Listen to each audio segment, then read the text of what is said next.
Hello, welcome to this YouTube channel and my name is Hemant Kumar. आज हम बात करेंगे क्लास 11th का next video laws of motion number 5। जो लास्ट वीडियोस थी हमने उसमें कनेक्टेड मोशन यानी पुल्ली प्रॉब्लम को सोल्व किया था। तो आज हम बात करेंगे नया टॉपिक बिल्कुल हटके लेकिन मोस्ट इम्पोर्टेंट है, जिसका नाम हमारे पास है फ्रिक्शन। फ्रिक्शन की अगर हम बात करें तो देखो, इसका जो सबसे पहले स्टार्टिंग कहाँ से होती है, इसके सबसे पहले स्टार्टिंग हुई अपने पास न्यूटन्स फर्स्ट लॉ से। सबको याद होगा न्यूटन का फर्स्ट लॉ। न्यूटन का फर्स्ट लॉ ने क्या बोला था कि यदि कोई बॉडी मोशन में है वो मोशन में ही रहेगी, अगर कोई बॉडी रेस्ट में है वो किस में रहेगी, रेस्ट में ही रहेगी। कब तक? जब तक उसके ऊपर कोई एक्सटर्नल फोर्स ना लगे, है ना। तो ये न्यूटन ने बोला था। न्यूटन बाबा ने क्या बोला कि अगर आपके पास कोई बॉडी है वो किस पे है, रेस्ट पे है, तो ये रेस्ट पे रहेगी। क्यों? जब तक इसके यूपर आप फोर्स ना लगाओगे। फोर्स लगाने के बाद हो सकता है ये मोशन में आए, लेकिन बिना फोर्स लगाए तो किस में रहेगी, रेस्ट में रहेगी। अगर कोई बॉडी आपके पास यूनिफॉर्म मोशन में है, अगर वो मोशन में है तो न्यूटन बाबा ने बोला कि वो मोशन में रहेगी जब तक उसको हम रोके ना। अब क्या ये बात सही है? अगर आपने क्या किया, एक बॉल को लिया, फुटबॉल को, और उसको आपने किक किया या फोर्स लगाया, तो क्या हमेशा चलती रहेगी? क्या हमेशा मोशन में रहेगी? नहीं रहेगी। ये अभी तो किस में है, मोशन में है, but after some time it comes to rest. ये किस में आ जाएगी, ये रेस्ट में आएगी आपके पास। ये क्यों हुआ? इसका मतलब तो न्यूटन का फर्स्ट लॉ फेल हो गया। उसने क्या बोला था कि बॉडी रेस्ट में है तो रेस्ट में रहेगी, ये बात तो सही है, लेकिन मोशन में है तो मोशन में ही रहेगी, बट ये फेल हो गया, ये मोशन में नहीं रही। क्यों? यही क्वेश्चन उससे न्यूटन जी से पूछा गया। क्यों? तो उन्होंने बोला इसका कारण है फ्रिक्शन। उसने अपनी लाज बचाने के लिए क्या बोला, एक नया कॉन्सेप्ट निकाल के आया जिसका क्या नाम है, फ्रिक्शन। और फिर उन्होंने क्या बोला कि क्या है वो, फ्रिक्शन है। फ्रिक्शन है मतलब एक फ्रिक्शन। अब क्या से क्या मतलब हुआ, फ्रिक्शन एक ऐसा ओपोजिंग फोर्स है किसका, मोशन का। मोशन इधर जा रहा है, इधर क्या है आपके पास, मोशन, इधर क्या है आपके पास, फ्रिक्शन फोर्स। तो फ्रिक्शन फोर्स क्या है, ये ओपोजिट है किसके, रिलेटिव मोशन के, मोशन का। अब जिसकी वजह से क्या हुआ कि थोड़े टाइम के बाद ये जो आपकी बॉल है ये किस में आ जाएगी, रेस्ट में आ जाएगी। क्यों? क्योंकि फ्रिक्शन उसको क्या कर रहा है, कम कर रहा है। और यही से हमारे पास एक कॉन्सेप्ट आया जिसका नाम दिया गया हमने फ्रिक्शन या फोर्स ऑफ फ्रिक्शन या फ्रिक्शनल फोर्स। बात एक है। तो चलिए बात करते हैं इस टॉपिक के बारे में जिसका नाम है आपके पास फ्रिक्शन। चलिए बात करें अगर इसकी डेफिनेशन की, तो फ्रिक्शन की डेफिनेशन क्या हो गई, the force that opposes the relative motion, that opposes the relative motion of an object। जो क्या करेगा, एक ऑब्जेक्ट के रिलेटिव मोशन का क्या करेगा, ओपोज करेगा, वो क्या कहलाएगा, फ्रिक्शन कहलाएगा। रिप्रेजेंटेशन की अगर हम बात करें तो रिप्रेजेंटेशन है इसकी हम रखेंगे स्मॉल एफ से। कुछ बुक्स है जो इसको अलग अलग रिप्रेजेंटेशन नोटेट कर रही है। तो इसमें अगर हम बात करें प्रदीप की, तो प्रदीप क्या करेगा, अप्लाइड फोर्स को तो पी लिखेगा और फ्रिक्शन को कैपिटल एफ लिखेगा।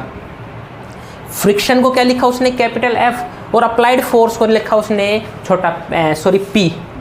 अब आप कहोगे सर जी एफ तो अब तक हम बड़ा पढ़ते आ रहे थे, पीछे हमने किया है फोर्स के बारे में जब हमने पढ़ा तो हमने आपको हर जगह बड़ा एफ लिखवाया है ना, तो कन्फ्यूजन क्रिएट होती है। इसलिए हम सीधी सी बात, इस पंगे में नहीं पढ़ेंगे, हम अपने कॉन्सेप्ट पे रहेंगे और फ्रिक्शन को हम किससे रिप्रेजेंट करेंगे, स्मॉल एफ से। तो स्मॉल एफ क्या हो गया आपके पास, फ्रिक्शन हो गया।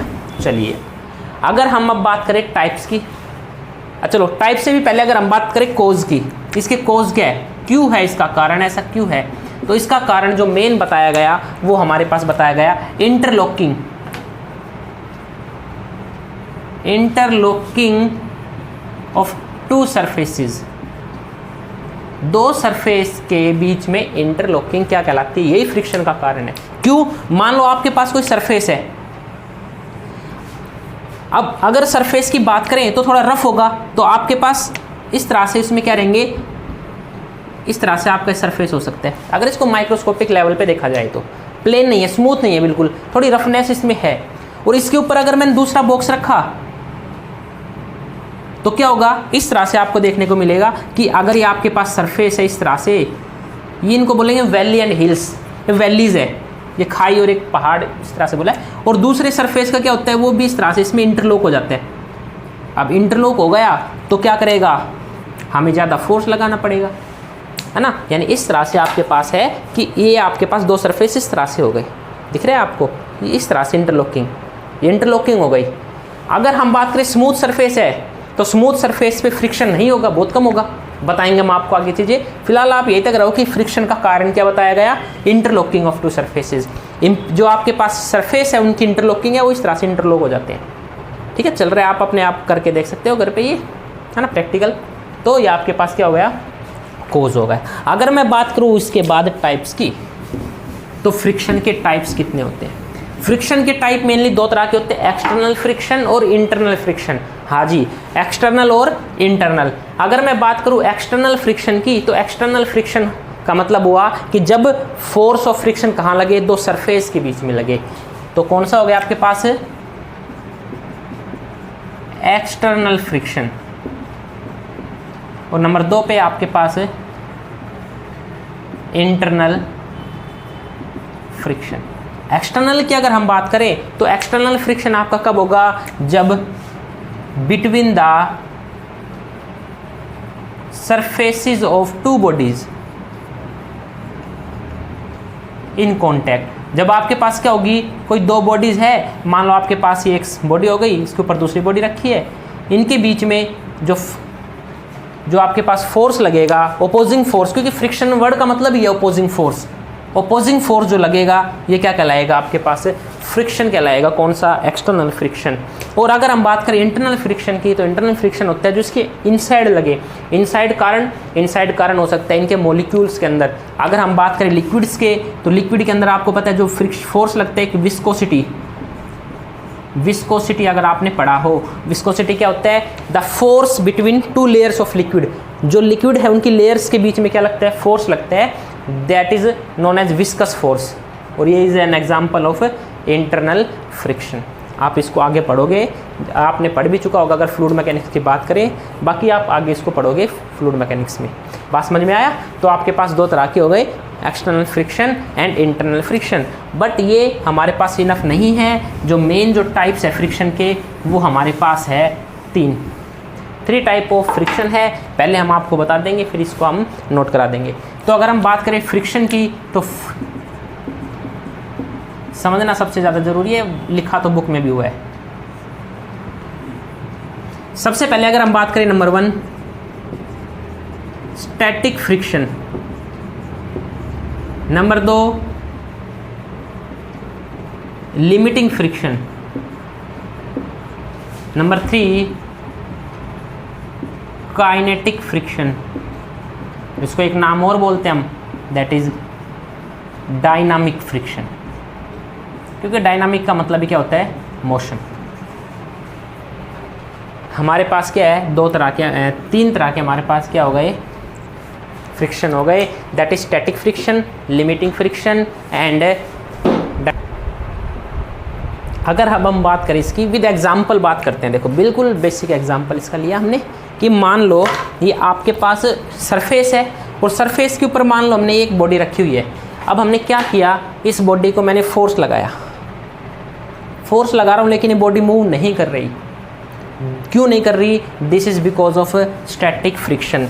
ये बॉडी ने क्या किया, मूव नहीं किया। मान लो आपके पास ये एक बॉडी है, इस सरफेस पे मैंने इसको रख दिया और इसके ऊपर मैंने क्या लगाया, फोर्स लगाया, इधर F, कैपिटल F मतलब फोर्स अप्लाइड किया। मैंने इसके ऊपर मान लो 10 न्यूटन फोर्स लगाया। कितना न्यूटन फोर्स लगाया, 10 न्यूटन का फोर्स, लेकिन बॉडी ने मूव नहीं किया अभी भी। क्यों नहीं किया, क्योंकि इसके अंदर क्या लगा है, फ्रिक्शन लग गया, और वो भी कितना लग गया, 10 न्यूटन लग गया। मतलब इसको मूव नहीं करने दे रहा। कौन नहीं करने दे रहा, स्टैटिक फ्रिक्शन। यहाँ पे कौन सा फ्रिक्शन लगा, स्टैटिक फ्रिक्शन लगा है, ये मूव नहीं कर रहा। क्यों नहीं किया, क्योंकि एक अपोजिंग फोर्स लग रहा है, जितना आपने लगाया उतना ही क्या लग गया, opposing force, that is static friction. अब आपने क्या किया, आपने 20 न्यूटन लगा दिया। अब देखा हमने कि ये बॉक्स अभी भी नहीं किया मूव। इसका क्या मतलब हुआ, फ्रिक्शन बढ़ गया। कितना हो गया फ्रिक्शन भी, 20 न्यूटन हो गया। अभी बताएंगे एक लॉजिक इसके बाद। यानी कौन सा फ्रिक्शन लग रहा है, स्टैटिक। अब मैंने क्या किया, इसके ऊपर लगाया 50 न्यूटन और मैंने देखा 50 न्यूटन पे भी इसने मूव नहीं किया। लेकिन जैसे ही मैंने यहाँ पे 51 न्यूटन फोर्स किया, कितना किया, 51 न्यूटन फोर्स, ये जो ब्लॉक है ये एक चलने के लिए स्टार्ट हो गया। It works to move. For example, जैसे आप अगर हम बात करते हैं ट्रैफिक लाइट की, तो वहाँ पे 3 होती है, रेड, ग्रीन और ऑरेंज। सेम स्टैटिक का मतलब क्या है, रेड लाइट है, ये इसको मूव नहीं करने देगा। जैसे 51 किया यानी मैक्सिमम ऑफ स्टैटिक फ्रिक्शन, यानी ये 51 न्यूटन किया, 51 न्यूटन किया, लेकिन हमने क्या देखा कि इसकी जो औकात है वो कहाँ तक है, वो 50 न्यूटन तक है। किसकी, स्टैटिक की। ये बोल रहा है मैं 50 न्यूटन तक होल्ड कर सकता हूँ, उससे ज़्यादा नहीं। तो ये 50 ही रहा, ये 51 हो गया। मतलब क्या हुआ कि बॉडी एक तरह से शुरू हो गई थोड़ा थोड़ा। फॉर एग्जाम्पल ऑरेंज लाइट, कि बस ये आए कि आपकी गाड़ी अपनी स्टार्ट कर लो, चल सकती है आपकी गाड़ी कभी भी।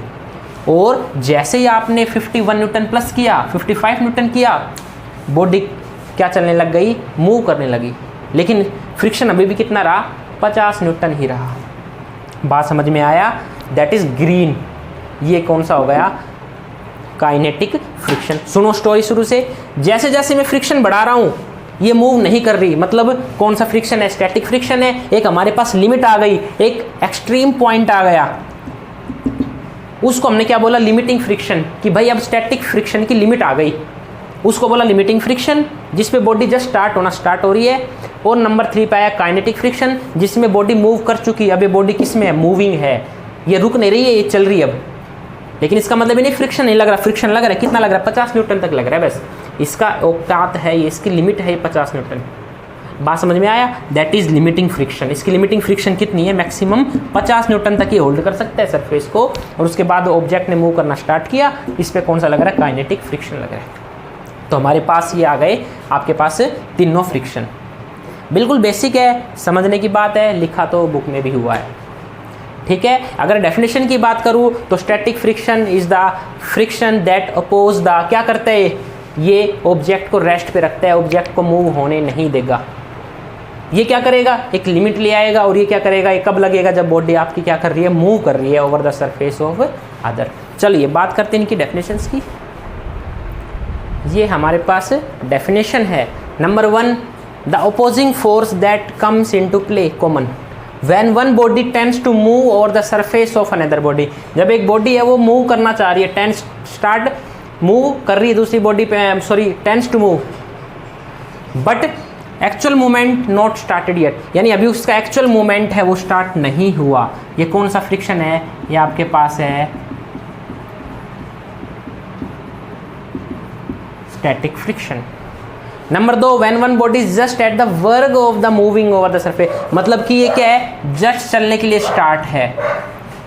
ये कौन सा आ गया आपके पास, लिमिट आ गई है,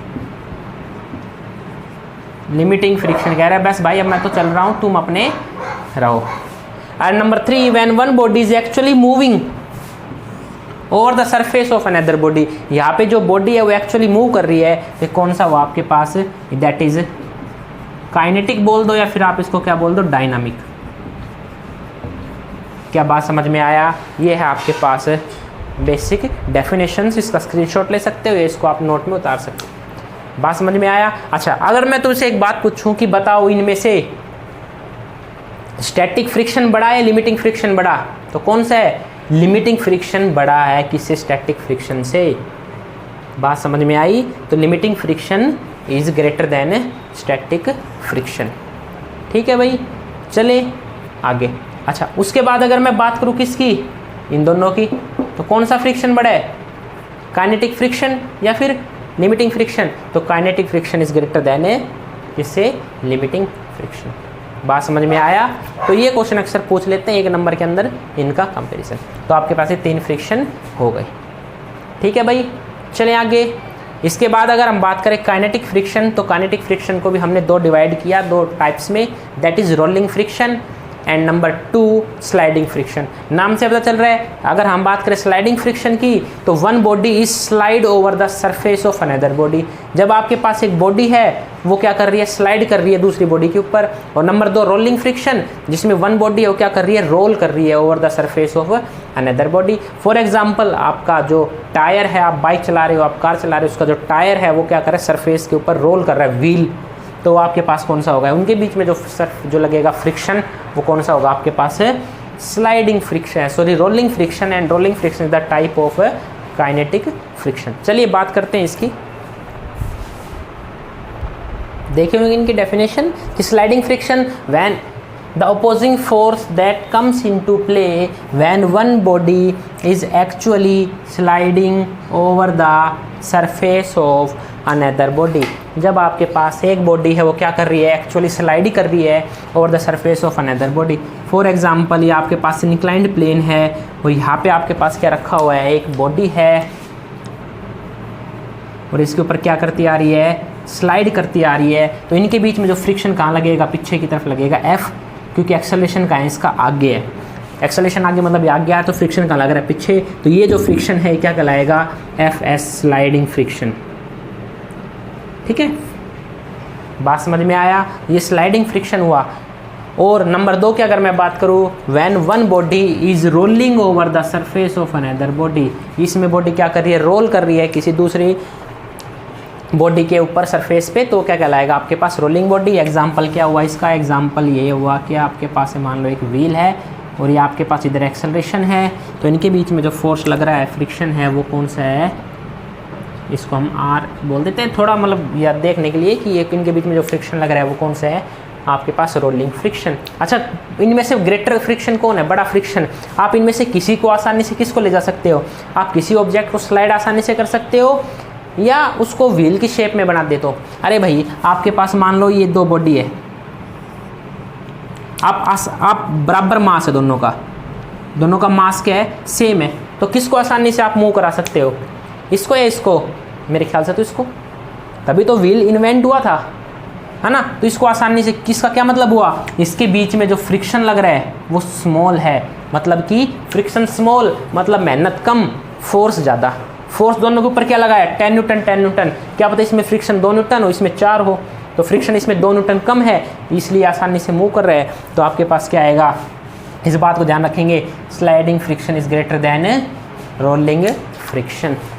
क्या ये बात आपको समझ में आई, चलो अच्छी है बात है, अगर आपको समझ में आ गई तो ये आपके पास काइनेटिक फ्रिक्शन के टाइप्स हो गए। तो चलिए इसको एक ग्राफ की हेल्प से और सीखेंगे, जिसमें हम तीनों फ्रिक्शन को पढ़ेंगे, कौन कौन सा आपके पास है। नंबर 1 आएगा आपके पास स्टैटिक फ्रिक्शन, लिमिटिंग फ्रिक्शन और काइनेटिक फ्रिक्शन। चलिए फिर बात करते हैं नेक्स्ट। देखो थोड़ा जूम किया, इसके अंदर हमने एक ग्राफ है, ये किसके इसमें हम देखो, ये हमारे पास इस तरह का कुछ ग्राफ देखने को मिला। सबसे पहले हमने क्या देखा, जो इसका एक्स एक्सिस है, एक्स एक्सिस पे हमारे पास क्या है, अप्लाइड फोर्स, और वाई एक्सिस पे हमारे पास क्या है, आपके पास फोर्स ऑफ फ्रिक्शन। हमने देखा कि जितना अप्लाइड फोर्स मैंने बढ़ाया उतना ही फ्रिक्शन बढ़ा। कौन सा, ऐसा कौन सा फ्रिक्शन होता है, ये कौन सा होता है आपके पास, स्टैटिक फ्रिक्शन। यानी कि आपके पास क्या देखा आपने कि O से A कौन सा फ्रिक्शन है, स्टैटिक फ्रिक्शन ने काम किया। अब जितना अप्लाइड फोर्स बढ़ा रहे हो उतना ही आपका फ्रिक्शन बढ़ा, यानी ऑब्जेक्ट को मूव नहीं करने दिया। अगर आपने 10 न्यूटन किया अप्लाइड फोर्स तो फ्रिक्शन भी कितना हो गया, 10 न्यूटन हो गया, 20 तो 20, मैंने एग्जांपल दिया था ना, 50 न्यूटन तक आप अप्लाई कर रहे हो, सपोज करो ये लिमिट आ गई, ये आपके पास एक तरह से लिमिट है कि 50 न्यूटन तक आपने किया तो 50 न्यूटन तक ही बराबर आ, इसने उस ऑब्जेक्ट को हिलने नहीं दिया, दैट इज स्टैटिक फ्रिक्शन। अब जैसे ही 50 न्यूटन से ऊपर गए, ये आपके पास जो पॉइंट ए है, ये पॉइंट ए पे आपके पास क्या हुआ, यहाँ पे हुआ आपके पास स्टैटिक फ्रिक्शन की लिमिट आ गई। ये कौन सा फ्रिक्शन हो गया यहाँ पे, ये हो गया आपके पास लिमिटिंग फ्रिक्शन। यहाँ पे क्या हो गया, लिमिटिंग फ्रिक्शन आ गई, एक लिमिट आ गई। और लिमिट के बाद आपने क्या देखा कि जैसे आपने और फोर्स बढ़ाया लिमिटिंग फ्रिक्शन कम हो गया, और उसके बाद ये कौन सा फ्रिक्शन आपके पास, काइनेटिक फ्रिक्शन। इसका क्या मतलब हुआ, वो फ्रिक्शन 50 था ना, वो 50 ही रहा, बात समझ में? फ्रिक्शन पे कोई फर्क नहीं पड़ा, फ्रिक्शन 50 ही रहेगा उस एग्जाम्पल के हिसाब से, यानी कि काइनेटिक फ्रिक्शन है वो लेस देन है किससे? लिमिटिंग फ्रिक्शन से। तो इस बात को याद रखना कि काइनेटिक जो आपके पास फ्रिक्शन होगा वो क्या होगा? लेस देन होगा किससे? लिमिटिंग से। Kinetic friction is less than limiting friction. तो इसको याद रखना है कि आपसे ओ से ए तक क्या है आपके पास? फोर्स ऑफ फ्रिक्शन कौन सा है? स्टैटिक फ्रिक्शन है। Eight A, beyond A, after a से आगे कौन सा हो गया? लिमिटिंग। और बी टू सी कौन सा हो गया? Kinetic friction. तो आपके पास ये ग्राफ है, कर्व ग्राफ है, इसको याद कर लेना अच्छे से। बात समझ में आया? चलो आगे देखें। अब यहाँ से हमारे पास एक कंक्लूजन निकला, बहुत इंपॉर्टेंट लाइन है कि static friction is self adjusting force. बहुत इंपॉर्टेंट है नोट कि आपके पास जो स्टैटिक फ्रिक्शन है वो सेल्फ एडजस्टिंग फोर्स है। सेल्फ एडजस्टिंग फोर्स होने का क्या मतलब हुआ? मान लो आपके पास ये ब्लॉक है, ये रखा हुआ है, ठीक है भाई, ये इस तरह से आपके पास रखा है। आपने क्या किया कि इसके ऊपर 10 न्यूटन फोर्स लगाया। चलो इधर से लगाते हैं। इसके ऊपर आपने क्या लगाया? 10 न्यूटन का फोर्स लगाया, इसको खींचा, ये मूव नहीं किया। चलो अभी हमने इसके ऊपर फोर्स ही नहीं लगाया, सपोज करो। अब फोर्स नहीं लगाया, ये रेस्ट में है, ये रेस्ट में है, इसका मतलब क्या है? इसके ऊपर फ्रिक्शन 0 है। अब मैंने इसके ऊपर क्या लगाया? अप्लाइड फोर्स किया। अब जैसे मैंने इसके ऊपर सपोज करो 10 न्यूटन लगाया, तो क्या ये मूव किया? नहीं किया, रेस्ट में माना। तो इसका मतलब फ्रिक्शन भी कितना हो गया आपके पास? फ्रिक्शन कितना हो गया आपके पास? F 10 न्यूटन हो गया, हिलने नहीं दिया। यहां पे आपने 20 किया तो ये कितना हो गया? 20 ही रहा, इसके बराबर हो गया, इसको हिलने नहीं दिया। इसका मतलब क्या है? ये अपने आप को सेल्फ एडजस्ट कर रहा है इसके हिसाब से। ये नहीं कि अगर मान लो 30 हो गया, ये 20 है, तो पीछे फोर्स ज़्यादा लग गया। ये कौन सा फोर्स हो गया? अनबैलेंस फोर्स हो गया, जो आप पढ़ चुके हो। तो बॉडी किधर मूव करेगी? पीछे की तरफ मूव कर जाएगी। बट क्या है यहाँ पे? बैलेंस है, दोनों फोर्स बराबर है। ये 40 हुआ, ये भी 40 हो गया, ये 50 हुआ, ये भी क्या हो गया आपके पास? 50 न्यूटन फोर्स हो गया। इसका क्या मतलब है?